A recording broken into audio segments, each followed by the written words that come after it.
आप सभी को मेरा नमस्कार। स्वागत है आप सभी का मेरे YouTube चैनल पर।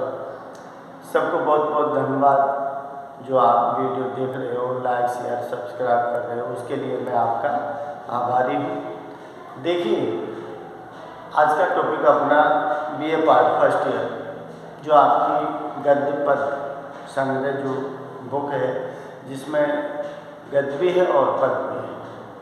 तो गद्य वाले जो पाठ हैं वो मैंने आपको करीब करीब बता दिए हैं। उनमें से 3 पाठ हैं जो अभी बाकी हैं। तो जो बुक है सिलेबस के अनुसार वो अभी जयपुर से मंगवाई है, तो उसमें 3 पाठ कौन से हैं उनको मैं देख के आपको बता दूँगा। बाकी मैंने आपको बाकी जो पाठ हैं वो सारे बता दिए हैं, तो थोड़ा सा देख लेना। अब देखिए, पदभाग के अंतर्गत आपके पहला पाठ जो है वो कबीरदास जी का है, और कबीरदास जी के विषय में ऑप्शनल जो हिंदी है उसमें भी अपन पढ़ चुके हैं। उनका जीवन परिचय और किस तरह के कवि हैं वो सारी जानकारी मैं दे चुका हूँ, लेकिन फिर भी थोड़ा सा संक्षिप्त रिपीट कर देता हूँ। कबीरदास जी भक्ति काल के प्रमुख कवि हैं, और भक्ति काल में भी कौन से हैं? निर्गुण काव्यधारा। निर्गुण काव्यधारा के अंतर्गत कौन सी काव्यधारा है जिसको संत काव्यधारा या ज्ञान मार्गी काव्यधारा बोलते हैं, उसके प्रतिनिधि कवि प्रवर्तक के रूप में जाने जाते हैं। तो यहाँ कबीरदास जी के द्वारा रचित कुछ साखियाँ ली गई हैं, क्योंकि उनका जो काव्य है वो 3 भागों में बांटा है, जिसमें साखी है, शबद है और रमेणी। तो साखी, शबद, रमेणी तीनों का ही किसमें संग्रहित किया गया है, जिसका नाम बीजक रखा है, जो कि उनके शिष्य धर्मदास के द्वारा संग्रहित की गई है। तो साखी 5 साखी गुरुदेव के अंग में से हैं और 5 ही साखी विरह को अंग में से हैं। तो 5 साखी, साखी का मतलब दोहे हैं उन जो लिखे गए हैं, तो उनके विषय में। लेकिन उससे पहले कबीरदास जी का जन्म जो है वो क्या दिया है? विक्रम संवत जो 1456 है, और जो कहाँ है? काशी के लहर तालाब के किनारे इनका जन्म दिखाया गया है। और बताया जाता है कि किसी विधवा जो ब्राह्मण थी उसकी संतान है ये, लेकिन झूला परिवार को मिली है, जो कि नीरा और नीमू कौन है? नीरू और नीमा इनके माता पिताओं का नाम है, जिन्होंने इनको पाल पोस कर बड़ा किया है। और उसके बाद में विक्रम संवत 1575 में इनकी क्या दिखाई है? मृत्यु दिखाई है, जो कहाँ दिखाई है? मगध में दिखाई है। तो कबीरदास जी निर्गुण काव्यधारा के कवि हैं। वैसे वो क्या है कि बहुदेववाद का विरोध करने वाले, क्योंकि मंदिर मस्जिदों में जब इनको स्थान नहीं मिला तो इन्होंने अपनी काव्यधारा अलग निर्गुण काव्यधारा के नाम से बना दी।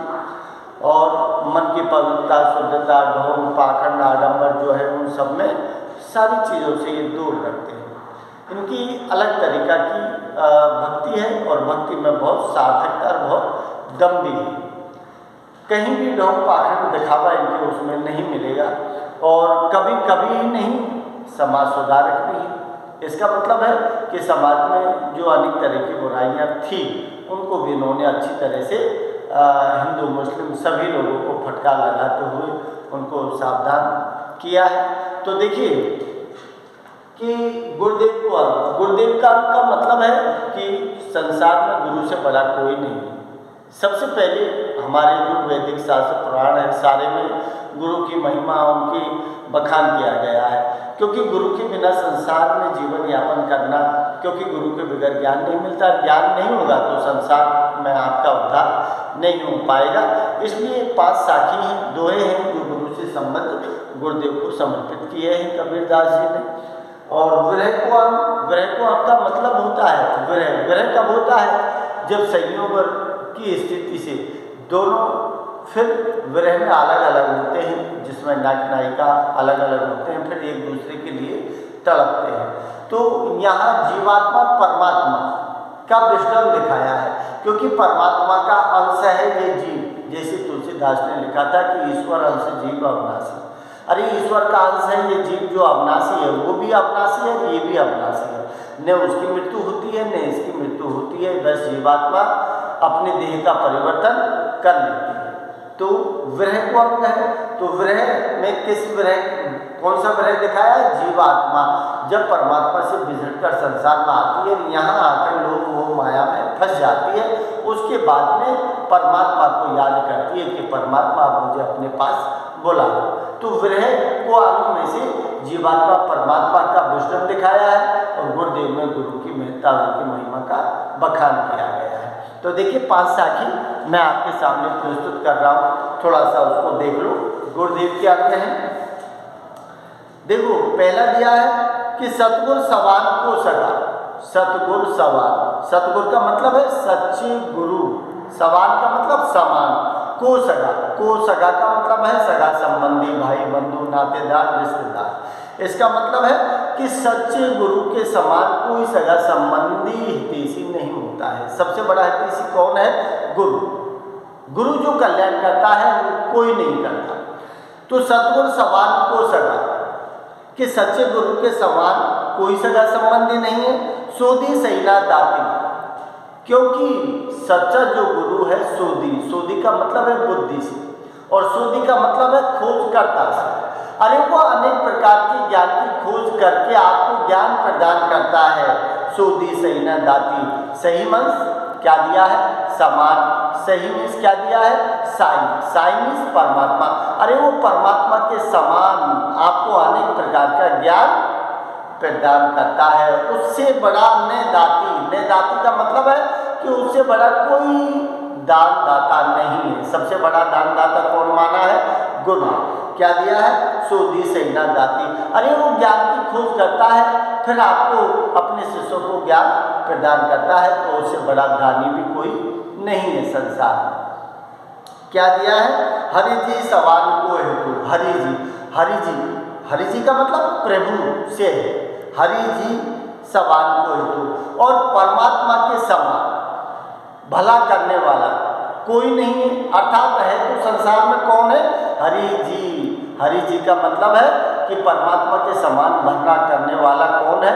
गुरु है। कि हरि जी सवान को हेतु, अर्थात हरि जी के समान हित भला करने वाला संसार में और कोई नहीं है। क्या दिया है?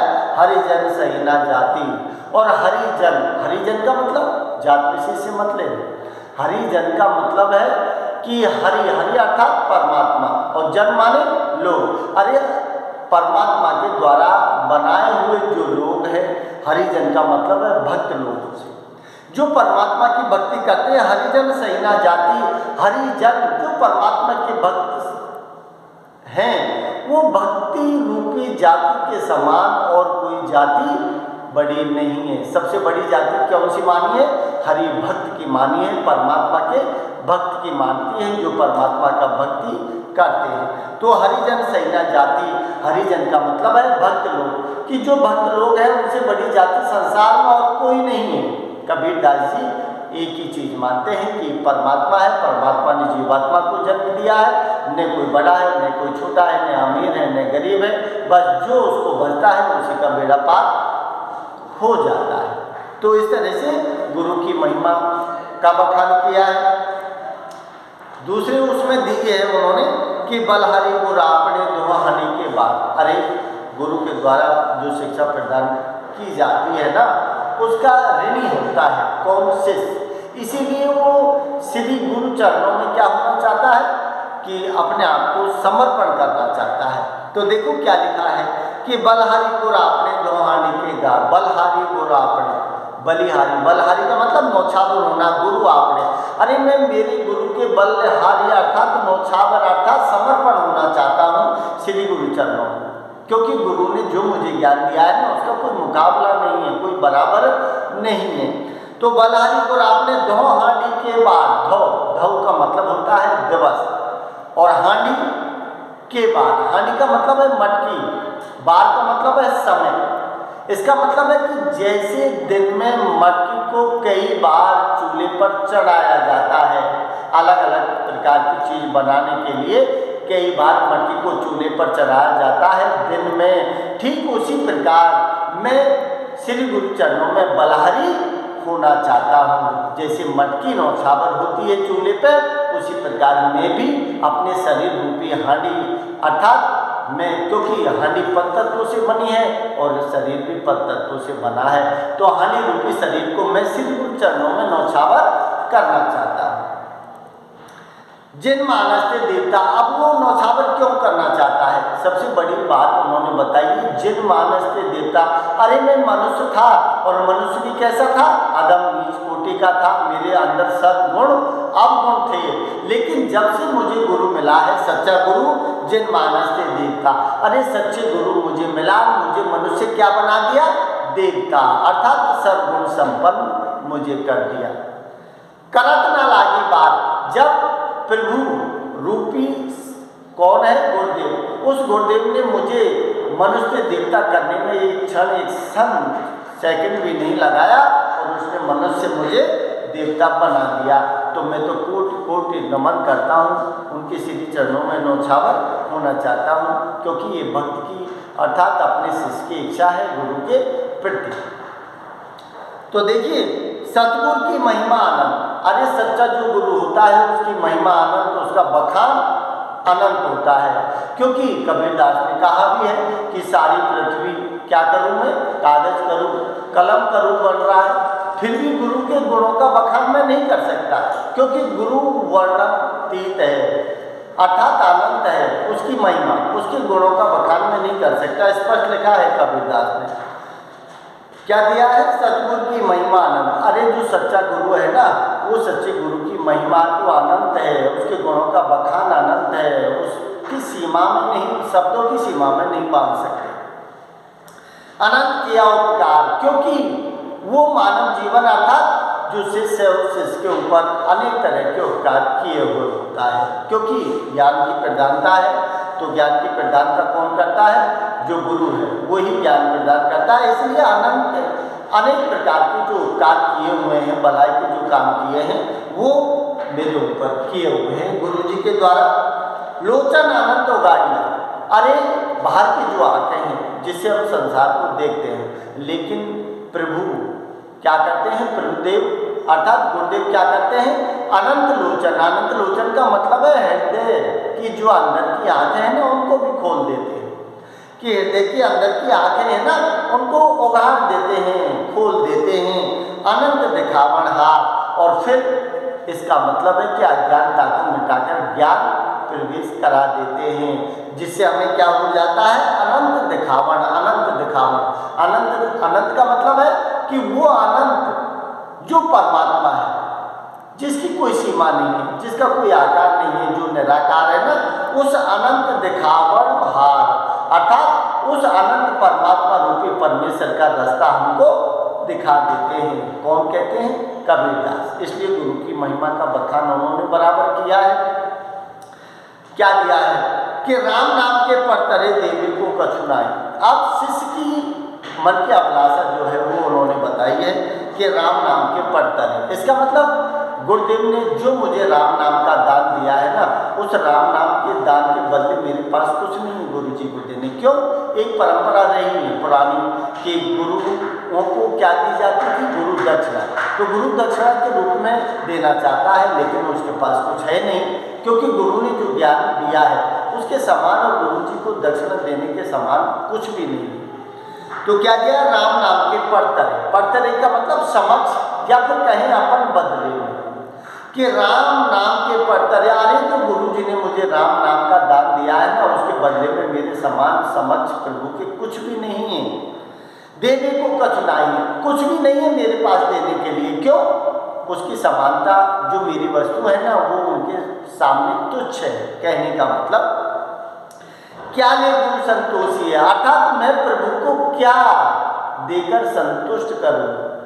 मन की अभिलाषा है शिष्य की कि प्रभु को संतुष्ट करना चाहता है, ज्ञान दान के बदले दीक्षा देना चाहता है, लेकिन उसके दीक्षा में अपनी सारी वस्तु तुच्छ लग रही है उसको, कि क्या ले गुरु संतोषी होश रहे मन माई, कि मेरे मन में ये होश अर्थात इच्छा, ये होश, ये इच्छा बनी हुई है कि मैं गुरुदेव को किस तरह की मतलब जो भेंट है वो देकर कैसे संतुष्ट करूं मेरे गुरुदेव को, क्योंकि गुरुदेव की शिक्षा के सामने मेरे पास जो उनको देने के लिए दीक्षा है ना वो तुच्छ के समान है। इसलिए मेरे मन में क्या है, वो इच्छा हमेशा बनी रहती है कि मेरे गुरुजी को मैं किस तरह से संतुष्ट करूं, क्योंकि गुरुजी ही ये भवसागर से पार कराने वाले होते हैं।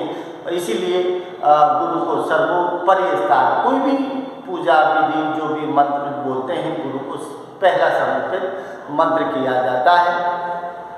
क्या दिया है कि सतगुरु के सदके करो, सदके का मतलब होता है नौछावर करना, कि सच्चे गुरु के श्री चरणों में मैं नौछावर होना चाहता हूँ, कि सतगुरु के सदके करूँ, अर्थात जो सच्चा गुरु है ना उसके चरणों में मैं नौछावर होना चाहता हूँ। दिल अपनी के साथ, दिल अपनी का मतलब है कि मेरे दिल को गवाह मानकर मैं क्या करना चाहता हूँ कि श्री चरणों में जो गुरुजी हैं उनके श्री चरणों में मैं अपने आप को समर्पित करना चाहता हूँ। किसको? अपने मन को गवाह मानकर, अपने दिल की साक्षी मानकर मैं प्रभु के श्री चरणों में क्या जाता हूँ, सतगुरु के सदके, अब अर्थात श्री गुरु चरण जो है उनमें मैं अपने आप को समर्पित करना चाहता हूँ। क्या दिया? कलयुग हमसे लड़ पड़ा। अरे अगर प्रभु नहीं होता, प्रभु का मतलब गुरुदेव से है, अगर गुरुदेव नहीं होता तो मेरा उद्धार संसार से नहीं होता, क्योंकि मैं कलयुग से लड़ गया। क्या दिया है? कलयुग हमसे लड़ पड़ा। अरे कलयुग हमसे लड़ पड़ा क्योंकि कलयुग में मोह माया लोभ स्वार्थ का जो जाल है ना उसमें फंस जाता है आदमी, तो कलयुग हमसे लड़ पड़ा। लेकिन क्या दिया है? मैं का मेरा बास, लेकिन मेरा वो कुछ नहीं बिगाड़ सका कलयुग। क्या दिया? मैं का मेरा बास, इसका मतलब कलयुग हमसे लड़ा लेकिन कलयुग हमसे परास्त हो गया, क्योंकि हमें गुरुदेव का सच्चा ज्ञान जो मिला है ना उस ज्ञान के द्वारा हमने कलयुग को परास्त कर दिया। कलयुग हमारा कुछ भी नहीं बिगाड़ सका। इस तरह से हम कलयुग से लड़कर भी जीत गए, और जीत गए तो संसार को भवसागर से पार करके परमात्मा का ज्ञान हो गया। तो भवसागर को पार करने में गुरुदेव की महिमा जो है उसका बखान उन्होंने किया है। बस ये 5 साखी थी, इनको थोड़ा सा देख लेना, अच्छे लगे तो शेयर लाइक और सब्सक्राइब जरूर कर देना। नमस्कार। अगली ब्रेक की साखी में अगले वीडियो में बताऊँगा।